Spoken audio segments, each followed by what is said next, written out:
Olá, está no ar o Administração em Debate, um programa do Conselho Regional de Administração do Tocantins, em parceria com o Conselho Regional de Administração do Rio de Janeiro. No programa de hoje, veremos o discurso do administrador Wagner Siqueira durante a abertura do 24º EMBRA. Logo depois, uma entrevista exclusiva com o administrador Marcelino Tadeu de Assis sobre meritocracia. Confira!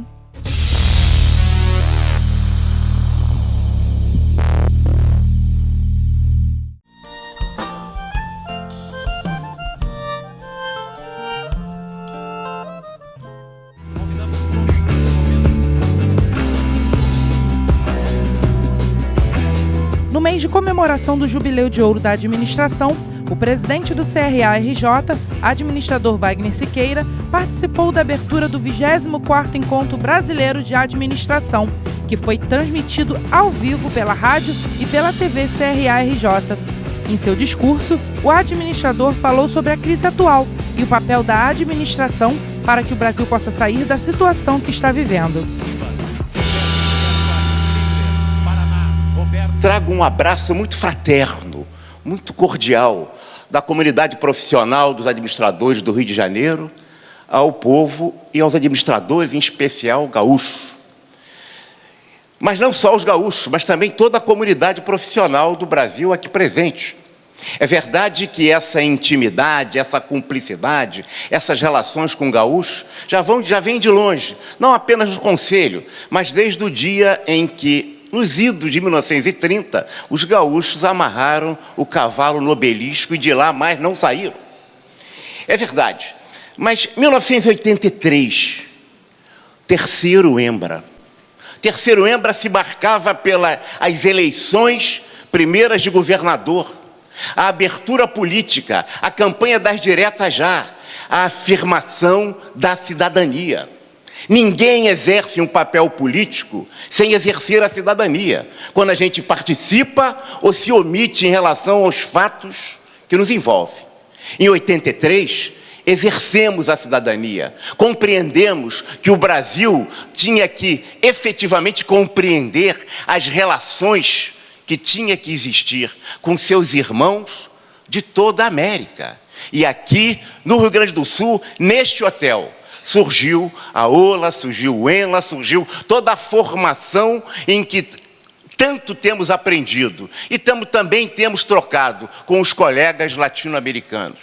Importante 1983, importante o momento cultural, o momento político, o momento institucional que vivia aquela época. Era uma esperança e a vida é uma esperança que caminha.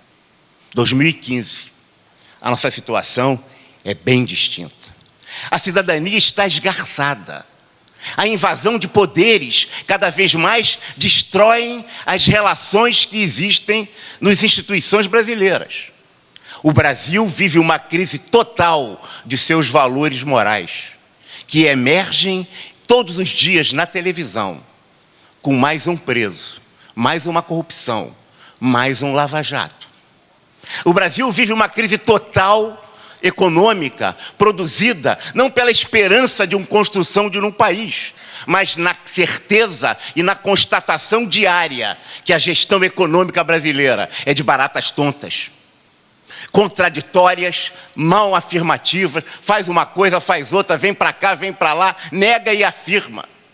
O Brasil vive uma crise social muito séria. Não é à toa que este evento se realiza, e essa é uma coincidência histórica importante, aqui no Rio Grande, berço da nacionalidade brasileira, base do nosso país, da nossa cultura, da nossa ciência, da inovação. Não basta apenas querer inovar, é preciso transformar as ideias em realidade. Esta crise se dá nesse momento crítico, em que, na área de orçamento, por exemplo, estamos assistindo a partir de ontem a loucura, a disfarçatez de um orçamento deficitário. A todo momento vemos isso. É preciso, nesse momento, como fizemos em 83, a afirmação da cidadania. A nossa profissão não pode ficar a reboque desse processo. E no seu campo do exercício profissional, no temário que temos hoje, nesses 4 dias, ciência, inovação e cultura. A cultura brasileira também se esgarça. A ciência se destrói. Aonde vamos com esse caminho? Esse é um caminho para o qual não se tem nem destino, nem direção. É preciso que nesses 4 dias, em ciência, em cultura, em inovação, coisas como orçamento, como a reforma administrativa, acaba 10 ministérios ou não acaba 20? E as autarquias, e as fundarquias, que são um misto equivocado de todos os defeitos das autarquias e nenhum mérito das fundações. Mas não é só na administração pública que as questões e que a crise bate. Ela bate no mundo das organizações.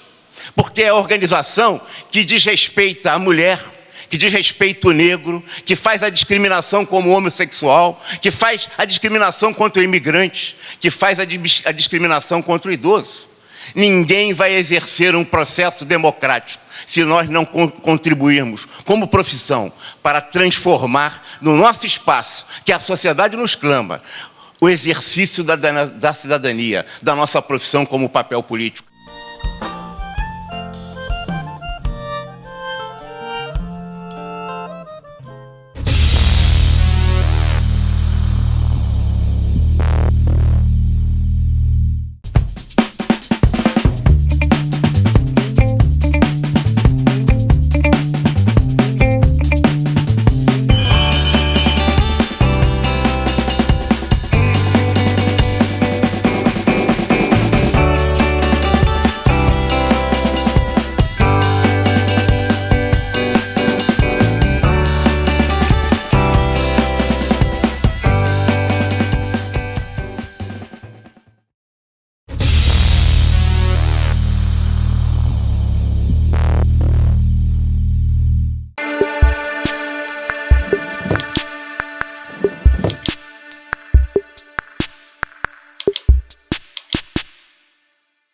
Olá! Hoje nós vamos receber o administrador e autor Marcelino Tadeu de Assis. Ele é autor da obra Meritocracia, Igualitária e Justa ou Injusta, mas Desejável. Seja bem-vindo, Marcelino. Muito obrigado, Carla. Então, já falando da sua obra, a meritocracia, ela é igualitária e justa, mas é injusta, mas desejável. Essa, na realidade, não é nenhuma frase minha, é a frase de um autor chamado Oppenheim, e ele faz essa provocação com relação a essa ideia, aquilo que eventualmente está por trás de uma palavra meritocracia. Eu acho que a gente vai encontrar pessoas que vão entender que ela é igualitária e justa, e vamos encontrar também pessoas que entendem que ela não é justa, que ela é injusta e ela é indesejável, ou até mesmo aqueles que entendem que ela pode até ser injusta, mas que é melhor ter esse foco no merecimento do que eventualmente não ter foco em nada.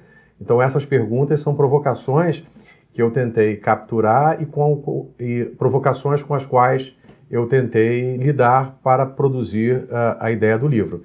Então eu acho que tem espaço para todas essas possibilidades que você me perguntou. Ela pode ser uma coisa, mas também pode ser outra coisa. E como você conseguiu assim botar as características da meritocracia no seu livro? Então, nós fizemos nesses últimos 4 anos uma pesquisa com vários executivos e uma pesquisa também com trabalhos científicos associados à ideia de meritocracia. E os executivos de grandes organizações que operam no eixo Rio-São Paulo nos ajudaram a identificar o que é que na percepção deles, o que é que na experiência deles, eles que vivem universos dentro dos quais a palavra meritocracia é utilizada com regularidade, eles que se utilizam dessa palavra para justificar um modelo de gestão assim, um assado, esse ou aquele programa, o que é que esses executivos entendem como sendo meritocracia, o que eles esperam dos demais gestores, o que eles esperam dos programas de RH, o que eles esperam das políticas de gestão de gente daquela organização a partir do momento em que uma palavra, meritocracia, é disseminada. O que eles entendem que muda, o que deve mudar no ambiente a partir da introdução daquela palavra. O que é um ambiente que não abriga esse termo. E assim como fiz essa pesquisa, essa entrevista com 11 grandes executivos, fiz também um estudo sobre o que é que a literatura aborda, principalmente a literatura que está fora do Brasil, sobre essa questão. E esse trabalho de investigação foi o que nos ajudou a produzir o livro. Tentar nos ajudar a responder por que razão é justa e igualitária ou por que razão é injusta e eventualmente até indesejada. Então vamos encontrar alguns ambientes para os quais a palavra tem um significado e vamos encontrar outros ambientes ou pessoas para as quais essa palavra tem um significado totalmente distinto ou até mesmo significado algum. Você falou que pesquisou, né, com vários executivos. Como você vê a meritocracia dentro das organizações?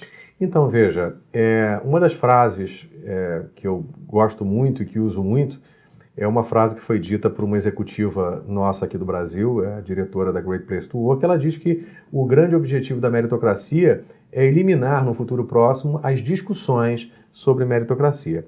Porque a gente, quando discute muito um tema, é provável que a gente ainda esteja lidando mal com aquela questão. Quando a gente fala muito em solidariedade, é porque a gente percebe que faltou solidariedade. Quando a gente discute muito justiça, é porque a gente acha que está faltando justiça. Ou quando a gente fala muito em violência, é porque está sobrando violência. Então, quando alguma palavra entra em voga, é porque ela vem com o propósito de se confrontar com coisas diferentes que tinham vigência até então. Então, nesse contexto, para ela, a palavra meritocracia ganha um certo destaque na medida em que ela tenta se opor àquilo que na visão de algumas pessoas não é meritocracia. Então, determinados valores que eram apregoados em algum momento, a palavra tenta se contrapor a esses tais valores. Se o tempo de empresa era um valor em alguma organização, a hora que essa palavra entra, é possível que esse mesmo valor, que era a fidelidade de um indivíduo a uma organização, já deixe de ser um atributo importante nesse novo contexto. Então eu acho que a gente vai encontrar diferentes ambientes que usam a palavra com diferentes propósitos. Onde a meritocracia ela entra numa gestão sustentável numa organização? Pronto, esse foi um outro tema sobre o qual o livro tentou também abordar. De uma maneira geral, as organizações eram centradas na ideia do dono.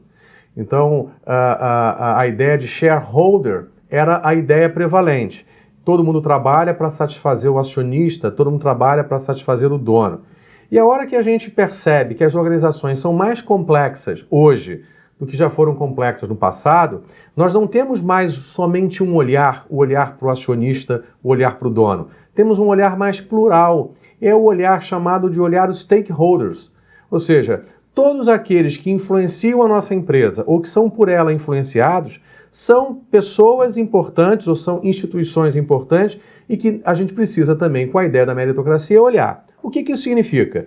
O que seria uma gestão responsável? É não só pensar em metas, não só pensar em resultados, não só pensar em alcançar ou superar determinados desafios, pensando nos interesses de curto prazo daquela organização, porque são interesses importantes e legítimos, mas também compreender que existe uma sociedade, que existem governos, que existem empregados, que existem gestores, que existem sindicatos, que existem clientes, que existem fornecedores, ou seja, tentar compreender que aquela organização não está numa ilha descolada desse universo, desse ambiente que a cerca. Como um sistema aberto que é uma organização, uma gestão sustentável é aquela que estabelece para aquela organização desafios que serão também desafios importantes para esse entorno, para esses outros stakeholders, que não somente o acionista, o dono. Marcelino, muito obrigado pela sua participação. Muito obrigado, Carla. Sempre ao dispor. Obrigado pela sua participação e sua audiência aqui conosco. Até a próxima.